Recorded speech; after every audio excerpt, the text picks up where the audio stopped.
오늘은 성령 강림 주일입니다. 성령 강림 주일. 그래서 성령 강림 주일의 의미에 대해서는 우리가 아까 영상을 통해서 우리가 한번 접했기 때문에 우리가 이번에 이런 질문을 좀 던졌으면 좋겠습니다. 성령 강림 주일을 맞아서 오늘은 성령 충만이 무엇인지에 대해서 한번 우리가 생각해 보았으면 좋겠습니다.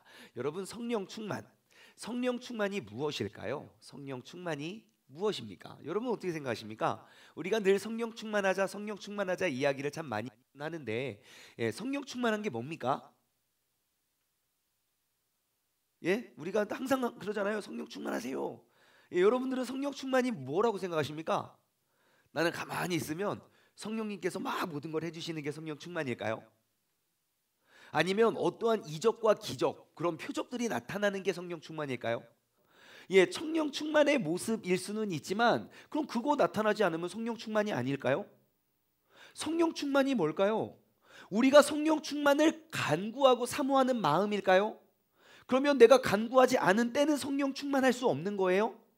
항상 간구만 해야 되나요? 우리는 항상 성령 충만을 간구하고 기도하고 바라고는 있는데 정말 구체적으로 성령 충만이 무엇인지를 명확히 알지 못한 채 우리가 그냥 외치고 있는 것이 아닐까 싶습니다. 그래서 오늘 성령 강림 주일이기 때문에 성령 충만이 무엇일까? 성령 충만을 딱 한마디로 한마디로 나눠보면 성령 충만이란 주권을 하나님께 내어 맡기는 게 아닐까 싶습니다. 나의 주권을 온전히 하나님께 맡기는 것, 그것이 성령 충만이 아닐까 싶어요. 한번 따라해 볼까요? 나의 주권을 온전히 하나님께 맡겨드리는 것. 시작. 그래서 성경 시대에 성령 충만했던 모든 사람들의 삶을 한번 들여다보면요, 하나같이 나를 위해 살지 아니하고 하나님을 위해 사는 그러한 삶의 모습을 우리는 살펴볼 수 있습니다. 그들의 삶의 주권이 나에게 있지 않고 하나님에게 있다 보니까 성령 충만한 삶을 살아왔던 모든 사람들의 공통적인 특징은 하나님께서 이 땅 가운데 행하시고 이루시고자 하시는 그 일을 위한 도구로 쓰임 받았다는 것이지요. 하나님은 영이십니다. 뜻이 하늘에서 이루어진 것과 같이 이 땅에 이루어질 때에 하나님은 그 하나님의 뜻과 같은 뜻을 가진 사람들을 도구 삼아 하나님께서 역사하신다는 사실을 우리는 발견할 수 있습니다. 자, 근데 알겠어요. 우리의 주권을 하나님께 내어 맡기는 것이 성령 충만인지 알겠는데 이게 도통 좀 이해가 되지 않아요. 그래서 제가 그림으로 한번 좀 설명을 해보도록 하겠습니다. 여기 한 사람이 있습니다. 자, 이 사람의 주인은 나입니다. 내가 주인 되어서 살고 있었어요. 그런데 이제 인생을 살다 보니까 하나님이라는 분을 아는 거예요. 그래서 교회를 가기 시작했고 성경에 대한 이야기를 듣기 시작했어요. 그래서 나 주인 된 삶에 하나님에 대한 그러한 지식과 정보가 쌓여지게 된 거예요. 맞아요. 나 있고 하나님이 있어요. 그러면 정말 내가 필요할 때에 하나님을 찾고 내가 또 하나님 생각이 나지 않을 때도 있고 하지만 우리 모두가 꿈꾸는 것은 성령 충만 아닙니까? 성령 충만한 삶이 무엇일까? 하나님께서 이곳을 향해 바라보실 때 우리는 항상 하나님께서 바라보시는 곳 같은 곳 늘 바라보고 계시죠?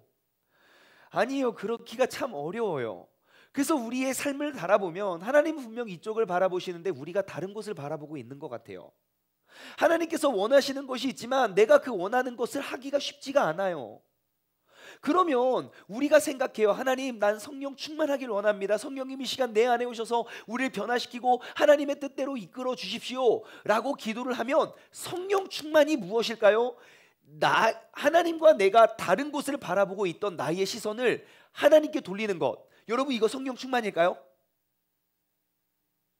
주님 바라보시는 곳 나도 바라보고 주님 원하시는 것 내가 하는 거요.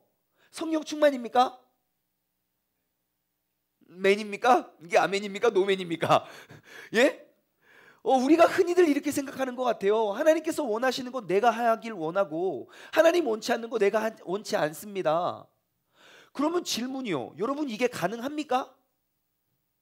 하나님이 여기 계시고 내가 여기 있는데 나는 이미 인간의 죄된 욕심과 그 본성을 가지고 있는데 그냥 무턱대고 내가 하나님을 믿고 하나님 뜻을 따르니까 하나님 원하신 대로 내가 다 생각하는 것이 가능해요? 우리 신앙생활 오래 해봤잖아요. 그러면 성경에는 불가능한 일을 계속 하라고 요구하는 겁니까? 여러분, 기도하면 하나님께서 무엇을 원하시는지 다 감이 오십니까?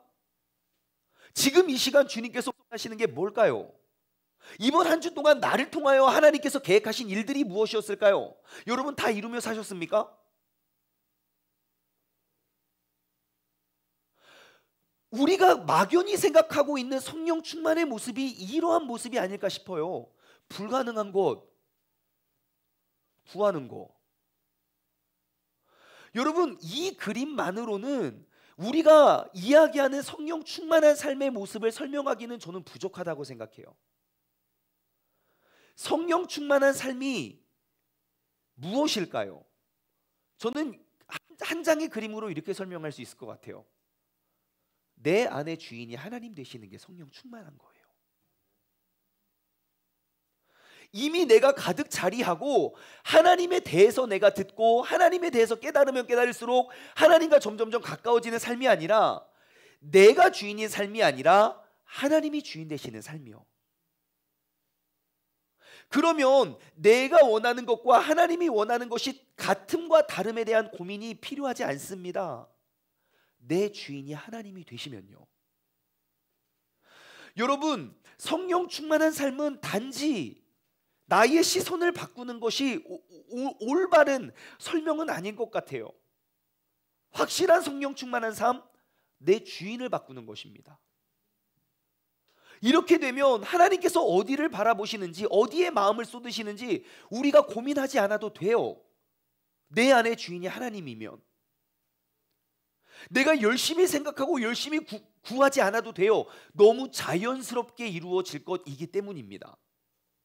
내가 이거 하면 성령님께서 기뻐하시고 저거 하면 슬퍼하시고, 아니요, 내 안에 주권을 하나님께 내어 맡기면 내가 걸어가는 그런 모든 인생이, 모든 삶의 여정 속에 우리는 그 주님을 경험할 수 있게 된다는 것입니다.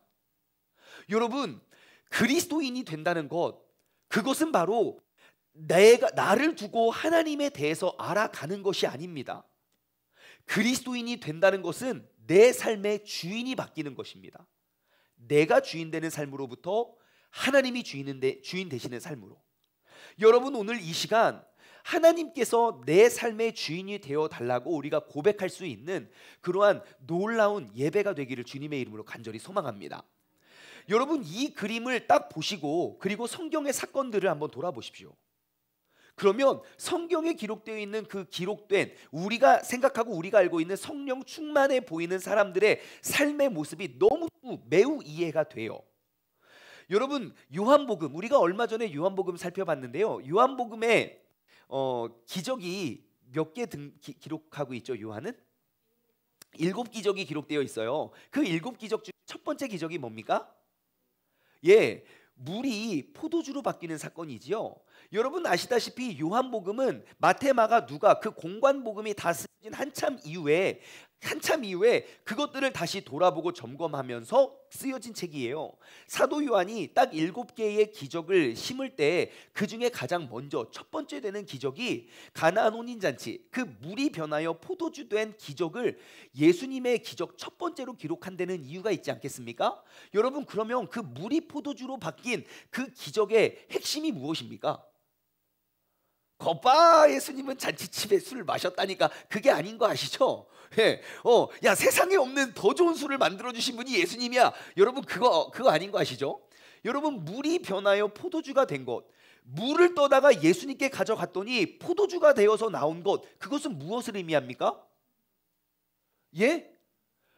변화하죠. 물과 포도주는 완전히 다른 거예요. 근데 물로서 예수님께 왔는데 예수님이 말씀하시니까 그 물이 포도주가 되었다는 거예요.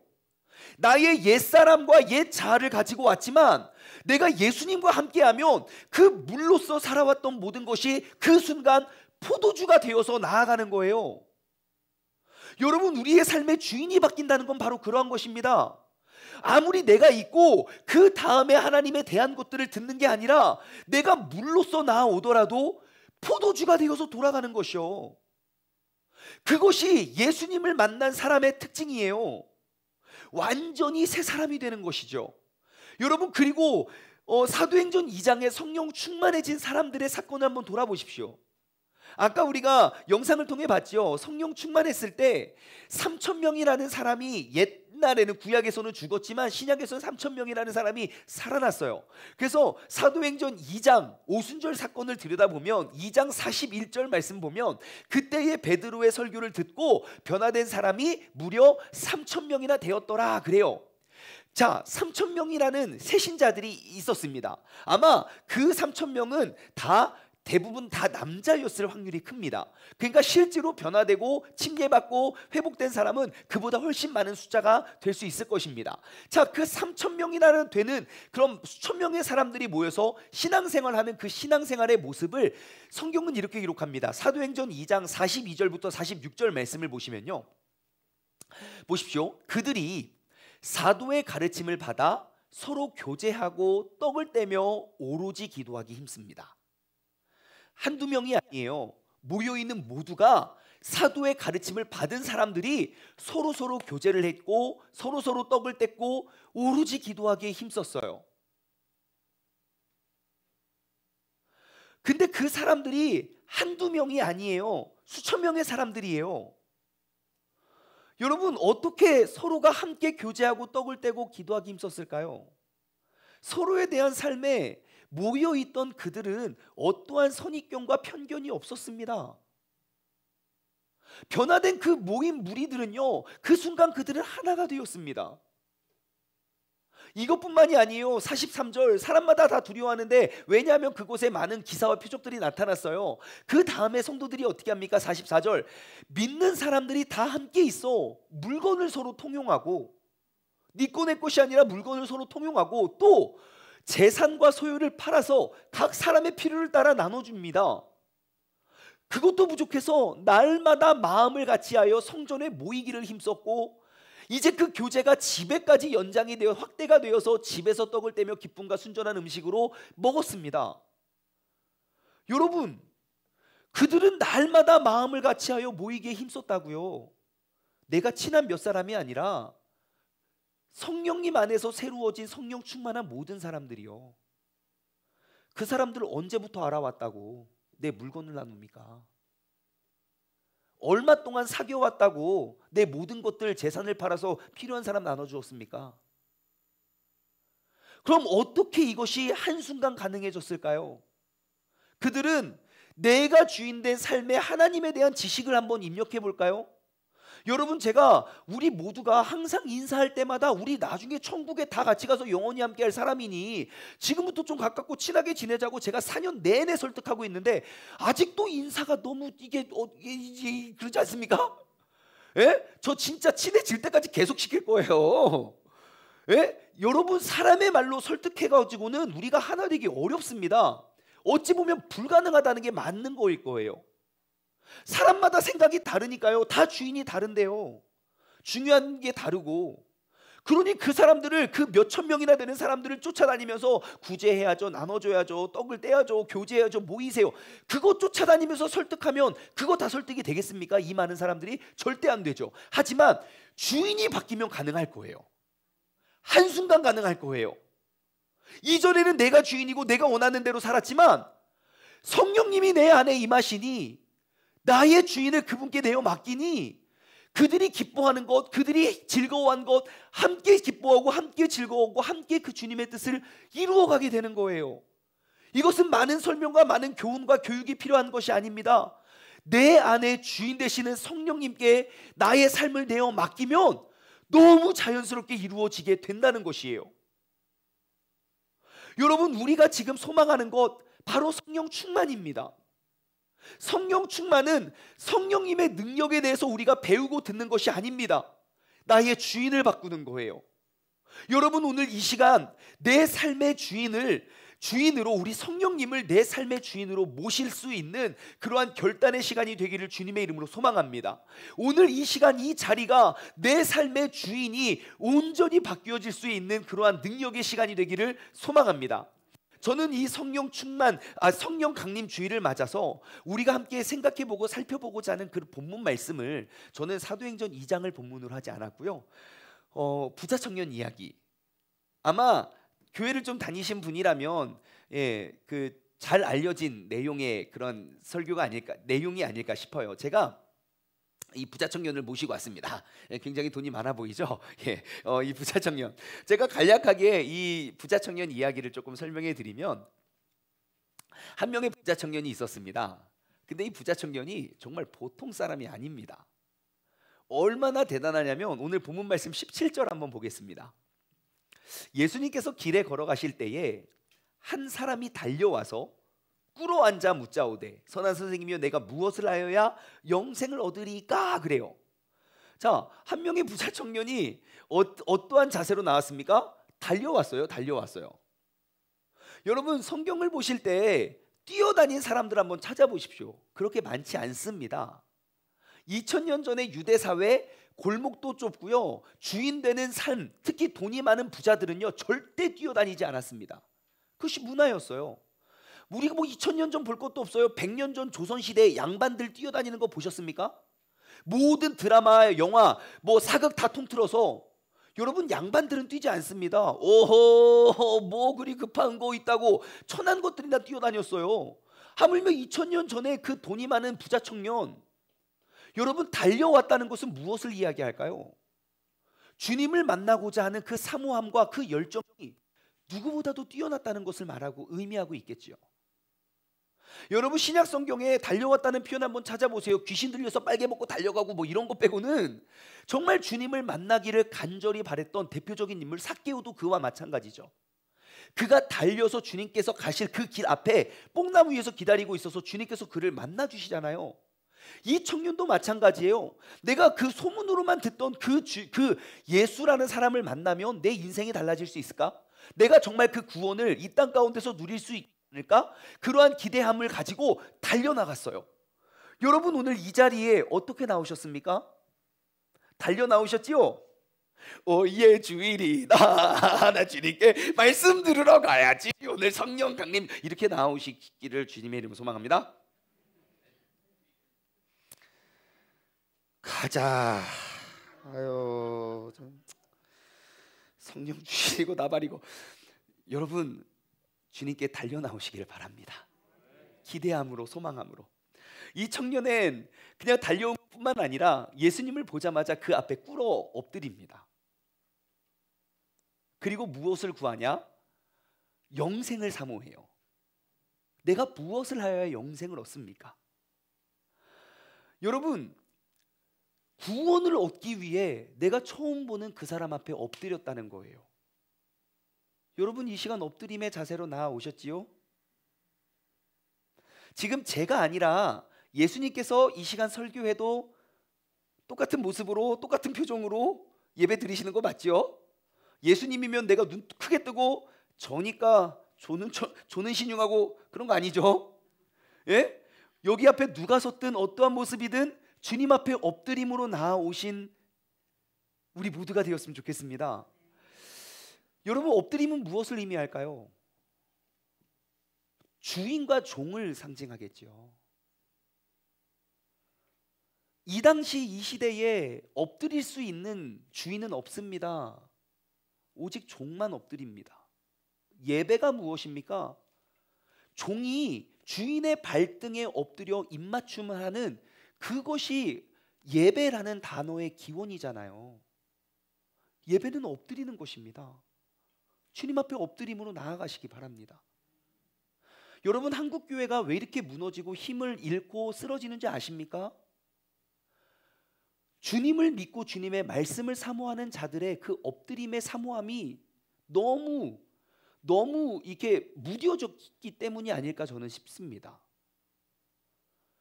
적어도 몇 년 전, 몇십 년 전까지만 해도 주일날 막 되게 막 설레었어요. 예, 제가 어릴 때만 해도 저 진짜 아버지랑 함께 토요일 날 목욕탕 많이 갔어요. 목욕 재개한다고. 저는 그때 몰랐어요. 왜 토요일마다 목욕탕을 가는지.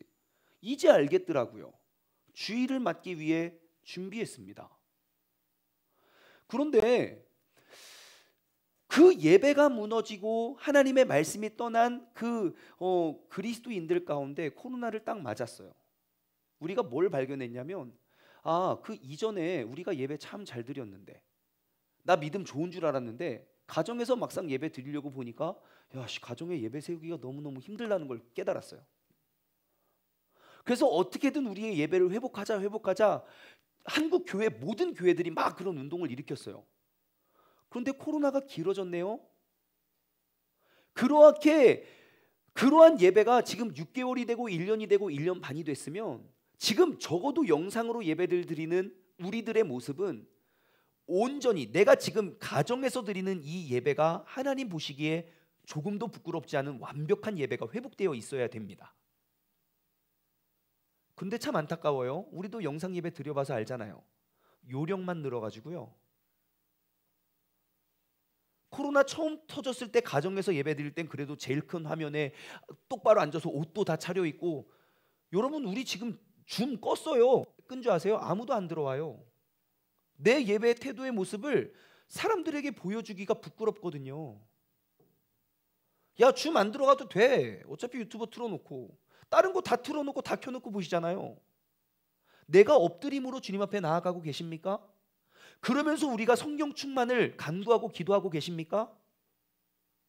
내가 엎드리지 않은 채로 어찌 하나님이 주인 되시는 그러한 삶을 우리가 살아갈 수 있겠습니까? 제가 말씀을 준비하다가 우리 침례교단의 한 교회인데요, 정말 대단하신 큰 어른이신데 그 교회의 영상 예배를 보고 제가 좀 충격을 받았습니다. 사진을 준비했는데요. 이게 줌이에요. 그 교회 이렇게 줌. 여러분 제가 몇 장의 사진을 보여드릴 테니까 좀 공통점, 좀 이 교회의 좀 특이한 공통점을 전 두 가지 발견했거든요. 한번 어떠한 특이한 점이 있는지 한번 발견해 보시죠. 너무 작죠? 좀 확대를 해보겠습니다. 자, 그래도 작죠? 좀 더 확대해 보겠습니다. 윤석철 목사님이세요. 예. 이렇게 쭉 있죠. 조금 더 확대해 드릴까요? 자, 하나만 더 보여드릴게요.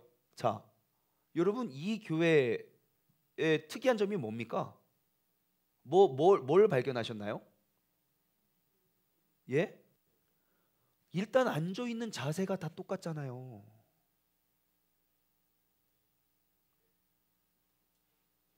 카메라 앞에 앉아 있는 사람들의 모습이 다르잖아요. 애나 어른이나 청년이나 젊은이나 모든 사람들이 다, 이게 뭐 어린이들 보십시오. 흐트러짐이 없잖아요. 여러분 우리가 적어도 영상 예배가 길어지면 길어질수록 이 예배당의 확장의 모습이 이렇게 되어야 되지 않겠습니까? 빨리 일어나십시오. 앉아서 누워서 예배 드릴 때가 아닙니다. 여러분 우리가 이렇게 예배가 무너지면 코로나는, 여러분 성경에 다 답이 기록되어 있잖아요. 예배가 무너진 백성들 어떻게 되는지, 그리고 그 재앙 뒤에 예배 회복이 가장 먼저였다는 사실, 우리가 그 엎드림을 회복하기를 원합니다. 그리고 이 교회 또 한 가지 특징은요, 똑같은 현수막이 다 걸려 있어요. 그래서 우리도 하나 만들려고요. 좀만 기다리십시오. 제가 너무 좋은 아이디어인 것 같아요. 그래서 제가 만들어서 드리겠습니다. 각 가정 하나씩. 그 대신 꼭 켜고 줌으로 우리가 예배를 드리자고요. 제가 이 현수막을 보고 좀 신선한 충격을 받았어요. 왜냐? 여러분 우리가 이렇게 모여서 예배를 드리는 이 예배당이, 우리가 예배를 드리는 하나님과 약속한 그 시간과 그 장소와 그 때에 우리가 하나님과 약속한 시간을 지키기 위함이잖아요. 근데 그 예배당이 이제 가정으로 확대가 된 거예요. 그러니 온라인 예배 여러분 이렇게 돌아다니면서, 아니 그것도 아니죠, 이걸 놓고 그냥 다니죠. 볼 일 다 보고 할 일 다 하고. 여러분 예배는 절대 그렇게 드려서는 안 된다는 거예요. 그 각 가정에 다른 곳이지만 내가 하나님과 약속한 그 지정된 시간, 지정된 장소에서 올바른 엎드림으로 예배를 드리고 있다는 거예요. 여러분, 주님 앞에 엎드림을 회복하시길 바랍니다. 자, 근데 이 청년은 달려왔고 엎드리고 구원 사모한 것 여기서 끝이 아니에요. 그래서 그래서 주님께서 야, 너 그럼 그 성경에 기록된 율법을 다 지켜라. 이 청년의 특징은요, 살인도 안 했고요, 살인하지 말아라, 간음하지 말아라, 도둑질하지 말아라, 거짓말하지 말아라, 그리고 네 부모를 공경해라. 예수님께서 이런 가르침을 주셨거든요. 대개 이러면 뭐라고 우리가 반응해야 될까요? 아멘, 주님, 제가 거짓말했던 나의 삶을 회개하고 내가 주님께 돌아가겠습니다. 보통 그래야 정상 아닙니까? 뭐 이 중에 안 걸리는 거 있습니까? 걸리는 거 있어요. 근데 이 청년은 대단해요. 예수님께서 이런 가르침을 주셨을 때 뭐라고 대답하냐면, 아, 예수님, 아, 선생님, 아, 이거 어려서부터 다 지킨 거잖아요. 이거 어려서부터 다 지킨 거예요. 뭐 또 다른 거 없어요? 다른 거 내가 뭘 해야 내가 구원을 얻습니까? 라고 물어봐요.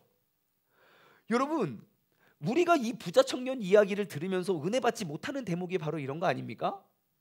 예? 공감이 안 되잖아요. 첫 번째, 일단 나는 부자 청년처럼 돈이 많지 않고 뭐 가난한 자들에게 뭘 팔아서 팔 것도 없고 가진 것도 없으니 일단 공감이 안 돼요. 두 번째, 어떠한 것도 내 마음에 걸리는 게 하나도 없어요. 우리는 다 죄인이고 다 잘못돼서 그렇게 의롭지 못하기 때문에 우리 별로 공감이 되지 않아요. 하지만 주님께서는 이 청년에게 이렇게 말씀하십니다. 뭐라고 쭉 했더니 그 어려서부터 다 지킨 거예요. 그러니까 주님께서 말씀하세요. 야, 너에게 딱 한 가지 부족한 게 있는데 그게 뭐냐면 너의 소유를 팔아서 가난한 자들에게 줘라. 주님께서 한 가지 말씀하세요. 그리고 두 번째 이렇게 말씀하세요. 그리고 와서 나를 따라라 그래요. 자, 이 사람이 지켜놓은 거 빼고 지금 주님께서 말씀하시는 게 뭐예요? 야, 너의 소유를 팔아서 가난한 자들에게 줘. 그리고 나를 따르라. 우리 주님께서 그렇게 말씀하시면 우리는 어떻게 반응합니까? 보통 뭐 이런 것들은 다 안 지키더라도 아멘, 내가 주님을 따르겠습니다. 그럼 나의 모든 가진 거 다 버리고 쫓아가지요. 그게 예수님을 따랐던 모든 제자들의 공통점이잖아요. 뭐 베드로가 뭘 배워서 뭘 잘 지켜서 아닙니다. 베드로의 이전의 모습은 하나도 기록하지 않아요. 하지만 주님을 만나고 주님을 따르는 그때부터 기록했어요. 이전에 물이었던지 이전에 뭐였든지 중요하지 않아요. 예수님과 함께하는 그 이후로부터 그는 포도주로서 살아갔다는 거예요.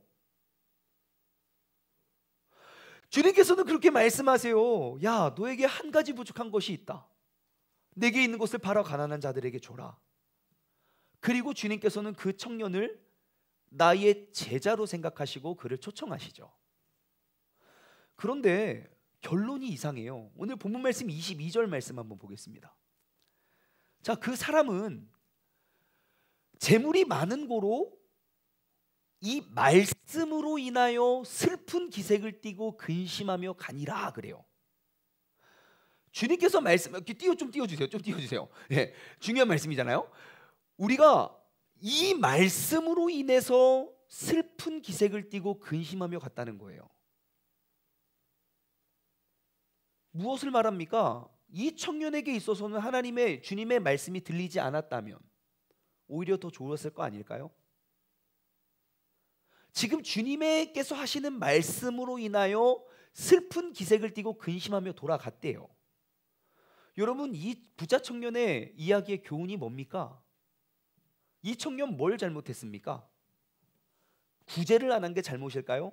우린 지금까지 이 부자 청년 이야기를 그 한 가지에 너무 집중했어요. 구제를 해야죠. 우리의 삶에 그 우상을 내어놓아야죠. 한 가지를 채우지 않음이 이 청년의 잘못일까요? 그럼 질문, 이 청년에게 그 한 가지가 채워졌으면 이 청년은 기쁘고 행복하고 만족하며 살았을까요? 또 다른 한 가지를 구하면서 살았을까요? 여러분 한번 추측해 보시죠. 이 청년은 그 한 가지 때문에 믿음이 자라지 않았을까요? 여러분, 지금까지는 우리는 이 본문을 너무 그 구제하지 않음 그 한 가지에 너무 집중을 했어요. 하지만 그보다 더 중요한 개념이 있다는 걸 발견했습니다.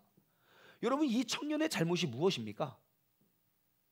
이 청년의 궁극적인 잘못, 구제하지 않음이 아니에요. 이미 내가 가지고 있던 나의 신앙생활이에요. 내가 옳다고 생각하고 내가 의롭다고 생각하고 내가 이거 하면 천국 가겠지라는 나의 생각이 가득 차서 진짜 우리를 천국으로 이끌어 주실 예수님의 음성이 들려지지가 않는 거예요. 여러분, 진짜 중요한 핵심은 이 청년의 불순종입니다. 구제하지 않음이 아니고요, 지금 주님께서 내게 말씀하시는 그 음성에 내가 순종하지 못함이 바로 지금 이 본문이 이 청년이 잘못하고 있는 그 한 가지인 거예요.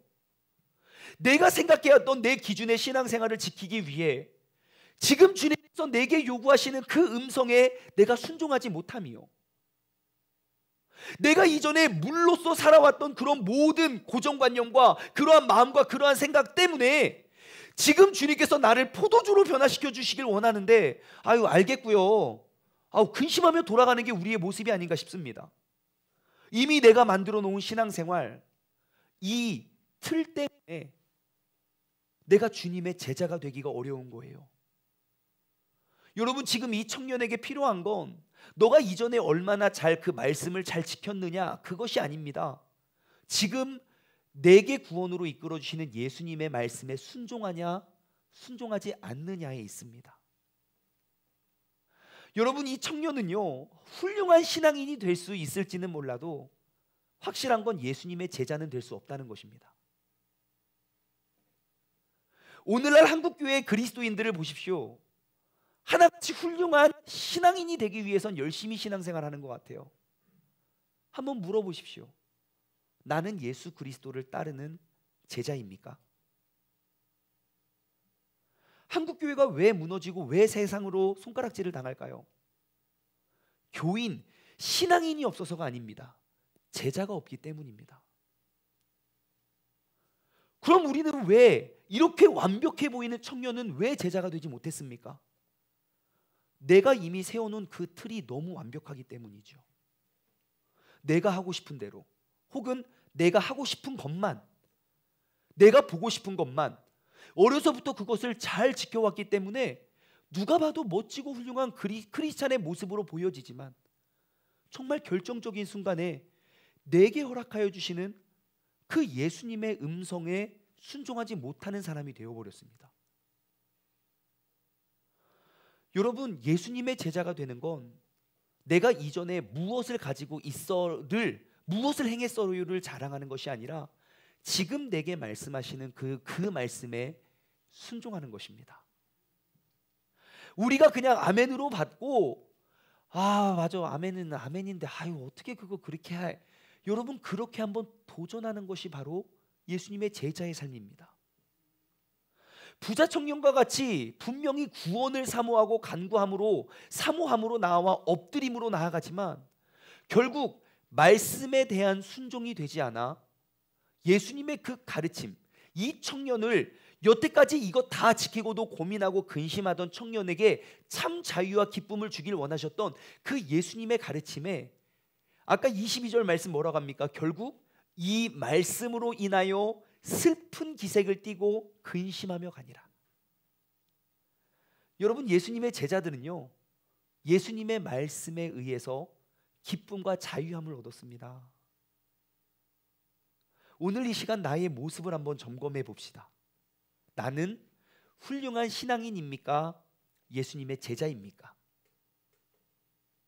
내가 신앙인이 아닌 제자가 되기 위해서 그럼 나는 어떠한 말씀에 순종해야 됩니까? 이 청년에게 부족한 것은 단 한 가지였습니다. 그것은 구제라고 이야기해요. 예수님은 그 부족함을 내려놓으라고 요구하십니다. 어쩌면 이 청년의 이해는 내가 이만큼 하지만 하나를 더 추가하는 것으로 생각했을지도 몰라요. 여러분, 하지만 우리가 기억해야 될 것은 만약 구제의 노력을 추가했다면 이 청년은 구원의 확신을 가지고 기쁨으로 살아갔을까요? 저는 아니라고 봅니다. 또 하나의 나의 틀을 타는 것이겠죠. 그래서 이 본문이 가르쳐주는 구원의 길은 무엇입니까? 오늘 본문 말씀 21절, 그것들을 다 나누어 주고 그리고 와서 나를 따르는 거예요. 나를 따르라는 것입니까? 예수 그리스도와 함께 살자는 것이지요. 예수 그리스도를 내 삶의 주인으로 삼아 예수님을 따라서 살아가는 것이잖아요. 나를 구원으로 이끌어 주실 그 주님께서 내게 말씀하시는 그것에 내가 순종하는 것. 이전에 내가 어떻게 살아왔든 어떠한 모습이었든 그것이 중요한 게 아니라 지금 주님과 그 주님의 말씀과 우리가 함께 살아가는 것이냐, 이것이 바로 구원의 길이고 우리가 따라 살아야 할 그러한 길이 되는 줄 믿습니다. 그러니 나의 노력과 나의 행위로 구원에 이르기를 여전히 소망하고 있다면 오늘 이 시간 내가 어떠한 율법을 따르는 것보다 주님과 함께함, 지금 주님께서 내게 말씀하시는 것에 대한 순종이 더욱더 크다는 사실을 기억하시기 바랍니다. 나는 어떠합니까? 한번 돌아보십시오. 내가 최근에 드려왔던 예배 가운데 예배 전의 마음과 예배를 통해서 완전히 달라지고 새로워진 나의 어떠한 마음이 있었습니까?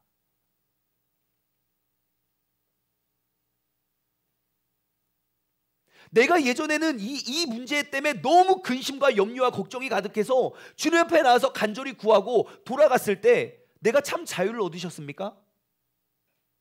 내가 이전에는 도저히 이해할 수 없었던 이 못난 사람, 온전한 예배, 하나님의 내게 말씀하신, 내 마음을 두드리고 말씀하시는 그 음성에 의해서 그 사람의 용서가 되셨습니까? 나의 예배는 어떠하냐고요? 내가 알고 있는 틀 안에 가둬두고 주님께서 내게 요구하시는 것이 들리지가 않아요. 분명히 예배에 나올 때는 물로 나오지만 예배의 순간을 통하여 포도주가 되어서 돌아가야 됩니다. 여러분, 예수님께서 우리를 이 성령 강림 주일날 우리를 왜 이 자리에 부르셨을까요? 말씀의 자리로 우리를 초청하신 주님의 목적이 무엇일까요? 성령 강림이 뭔지 모를까봐 알려주기 위해서, 우리에게 어떠한 또 다른 지식을 쌓기 위해 우리를 부르신 것이 아닙니다. 말씀으로 나의 생각과 고정관념의 틀을 녹여내길 원하시는 것입니다.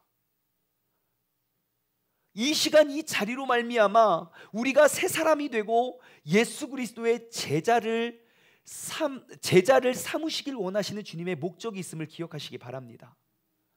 2021년 성령 강림 주일을 맞아서 여러분, 내게 시시때때로 말씀하시는 그 성령님의 음성에 순종할 수 있는 그 제자가 되시기를 주님의 이름으로 소망합니다.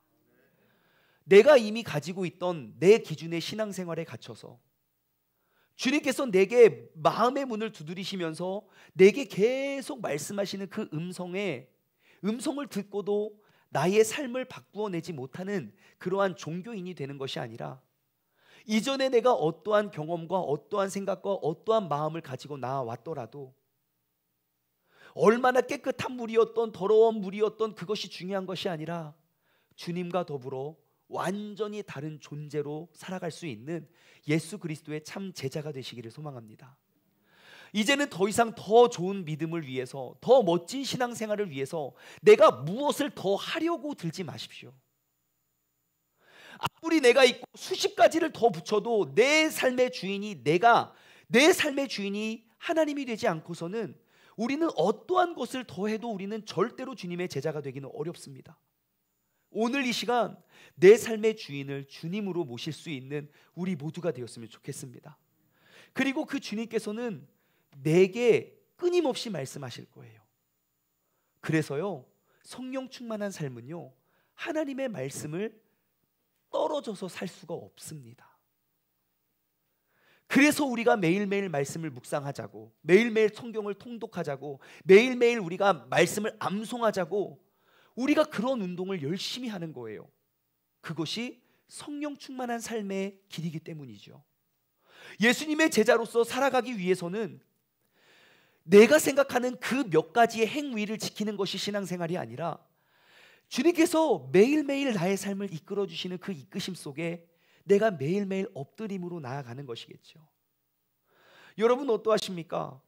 일주일에 한 번 예배 드리는 것으로 내가 그리스도인으로서 살아갈 수 있을 것 같습니까? 여러분 죄송한데요, 한국 교회가 그러한 모습을 보여준 것 있을 수 있지만 적어도 성경에서 말하는 그리스도인의 모습은 그것이 아닙니다. 일주일에 한 번 나아가서 일주일에 한번 하나님 말씀 듣고 일주일에 한번 헌금 드리고 헌금 많이 하고 뭐 높은 직위에 있으면 그게 큰 그리스도인이고 멋진 사람입니까? 아니요.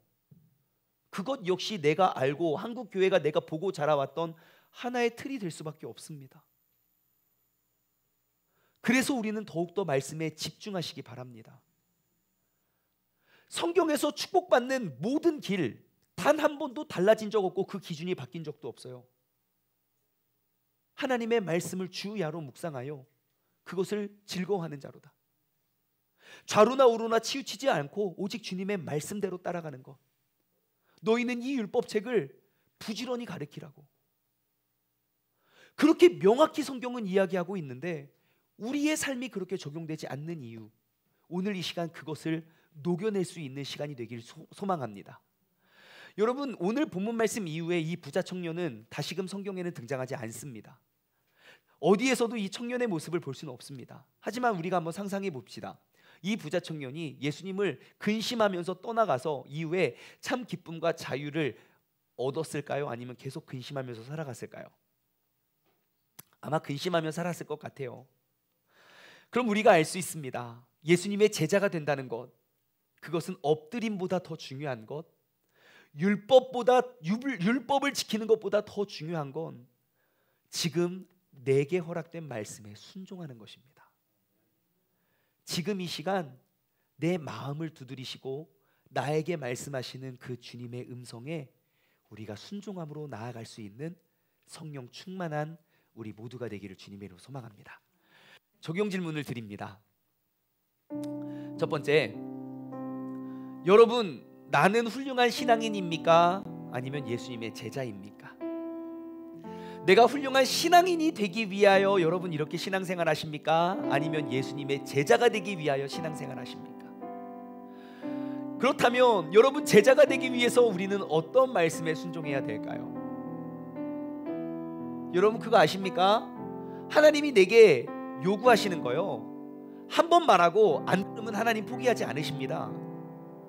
계속 그것을 말씀하실 거예요. 아마 다 알고 있을 거예요. 내가 바뀌어야 할 것, 내가 지금 순종해야 할 것이 무엇인지. 항상 내가 내 마음과 내 믿음과 내 믿음이 성장하는데 걸리는 딱 그 모퉁이, 그 돌은 항상 그 자리에 있을 거예요. 그것이 어떠한 유혹이거나 세상의 쾌락이거나 죄악이라면 여러분 주님께서는 내가 그걸 지을 때마다, 내가 예배를 드릴 때마다, 말씀을 읽을 때마다 아마 그것만 눈에 보일 거예요. 예를 들어 술에 약하신 분 계십니까? 성경을 읽을 때마다 술 취하지 말라는 말씀에 계속 걸릴걸요. 사람들과 같이 술 마실 때 여기 뭐 예수님 믿는 사람 아무도 없지, 그래도 내 마음의 양심은 계속 나를 찌를 거예요. 여러분 내 마음에서, 내 속에서 내게 말씀하시는 그 성령님의 음성을 한번 들어보십시오. 그리고 제자가 되기 위해서 여러분 어떠한 말씀에 순종하시겠습니까? 두 번째, 그렇다면 나는 언제 어떻게 예수님과 함께 하십니까? 여러분 예수님의 말씀을, 하나님의 말씀을 듣는 시간이 이 시간, 오늘 예배 드렸으니까 나 믿음 생활 다 했습니까? 절대 성경 어디에서도 그러한 제자는 없습니다. 제자는요, 예수님과 늘 동행하는 사람, 예수님과 늘 함께하는 사람입니다. 그 예수님과 멀어지고 떠나면 그들에게 불안함과 두려움이 엄습해오게 됩니다. 그럼 나는 한 주 동안, 하루 동안 예수님과 어떻게 동행하고 계십니까? 마지막으로 세 번째, 그럼 여러분 이 시간 한번 고백해 보십시오. 내가 내려놓아야 할 그 한 가지는 무엇인가? 내가 아직도 전해지는 말씀에 녹여내지 못했던 나의 잘못과 나의 죄악, 그 말씀에 순종하는 것이 예수님의 제자가 되는 길임을 우리가 오늘 회복하길 소망합니다. 오늘 말씀을 맺으며 우리가 이 찬양을 고백했으면 좋겠습니다. 찬양의 가사말은 이렇습니다. 말씀 앞에서 내가 그 하나님을 경외함으로 주님께 홀로 섭니다. 생명의 말씀을 내가 읽고 또 순종합니다. 그러므로 주님을 예배합니다. 기록되어 있는 말씀에는 이미 힘이 있어서 진리로 우리를 거룩하게 하고, 그 거룩한 말씀은 세세 영원히 복음이 되어서 말씀하십니다. 하나님의 말씀에 두려워 떠는 자, 그 말씀에 나의 생명을 거는 자, 그 한 사람을 찾으시는 주님의 약속을 이 시간 믿고 하나님의 말씀을 운명을 걸고 순종함으로 주님을 따라가 영원한 하나님의 나라를 세워갈 수 있는 우리 모두가 되기를 소망합니다. 우리 함께 마음을 모아 이 찬양 고백하며 나아가기를 소망합니다.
기도하며 나아가기를 원합니다. 하나님, 이 시간 내가 하나님의 말씀 앞에 서길 원합니다.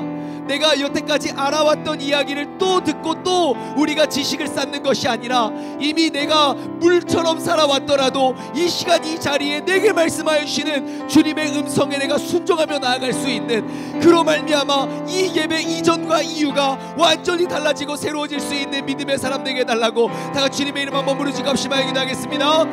주여, 하나님 아버지 감사합니다. 아버지 하나님, 이 시간 성령님께서 내게 말씀하여 주시는 그 성령님의 세밀한 음성에 내가 순종하며 나아가길 원합니다. 아버지 하나님, 내 믿음의 성장, 내가 예수 그리스도의 진정한 제자가 되지 못했던 이유는 아버지 하나님 이미 내가 만들어 놓고 내가 쌓아놓고 내가 정해놓은 그 기준과 그 틀 안에 하나님의 말씀을 아버지 넣으려고 노력했기 때문입니다. 아버지 하나님, 여태까지 내가 물로서 살아왔더라도 이 시간 이 자리를 말미암아 우리가 포도주가 되어 돌아갈 수 있는 믿음의 사람 되길 원합니다. 아버지 하나님의 말씀을 우리가 경외함으로, 주님의 말씀을 두려워함으로 아버지 내가 그 생명의 말씀을 읽고 지금 내게 말씀하시는 그 주님의 음성에 우리가 순종하며 나아갈 수 있는 아버지 믿음의 사람, 성령 충만한 사람이 될 수 있도록 주님께서 역사하시고 인도하여 주옵소서. 하나님의 말씀을 우리가 두려워하고 아버지 하나님 그 말씀에 나의 생명을 걸길 원합니다. 아버지, 주님께서 찾으시는 사람은 수많은 종교인들을 찾으시는 것이 아니라 예수 그리스도의 진정한 참 제자 그 한 사람을 찾으십니다. 이 나라 이 민족이 이렇게 부패해가고 타락해져 가는 것, 아버지 하나님, 종교인이 없어서가 아니라 제자가 부족함이기 때문입니다. 아버지 하나님, 우리가 이곳에서 예수 그리스도의 진정한 제자가 되어 우리가 살아가며 나아갈 수 있는 믿음의 자녀가 되게 하여 주옵소서. 하나님 말씀에 두려워 떠는 자, 그 말씀에 생명을 거는 자 한 사람 찾으시는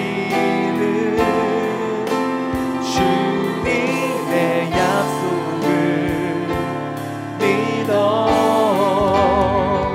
하나님 말씀에 운명을 거는 자,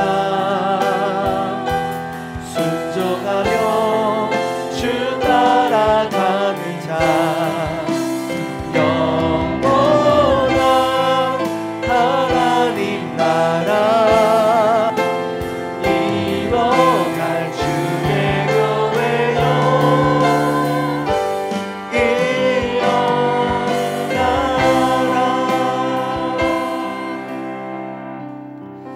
하나님 아버지, 오늘 이 시간 이 자리에 우리를 그 예배의 자리로, 그 말씀의 자리로 초청하여 주신 주님의 은혜에 감사드립니다. 하나님, 우리가 이 자리에 나아온 것은 신앙인이 되기 위하여 나온 것이 아니라 주님의 제자가 되기 위하여 나왔음을 고백합니다. 하나님, 이 땅 가운데는 수많은 종교인들은 있지만 예수님의 제자를 찾아보기가 참 어렵습니다. 이전에 내가 물로서 살아왔고 물과 같이 살았지만 우리가 예수 그리스도 그 성령 충만함을 경험했던 모든 초대교회 사람들은 서로 마음을 합하여 하나 되고 그들이 함께 떡을 떼고 교제하고 나의 모든 것들을 나누어 주어도 아까워하지 않는 새 사람이 된 것처럼, 아버지 하나님이 이 예배 이전과 이후에 나의 모든 마음의 상태가 온전히 새로워질 수 있는 그러한 예수 그리스도의 참 제자가 우리 모두가 되게 하여 주시옵소서. 이제는 우리 주 예수 그리스도의 은혜와 아버지 하나님의 무한하신 사랑하심과 성령님의 교통하심이 예수 그리스도로 말미암아 새 사람을 힘입길 소망하는 성령 충만한 사람들 되기를 소망하는 우리 사랑하는 세종 중문 가족들 머리머리 위에, 그리고 이 시간 온라인으로 또 방송으로 예배드리는 모든 사람들 머리머리 위에 이제로부터 영원토록 함께 하시길 간절히 축원하옵나이다.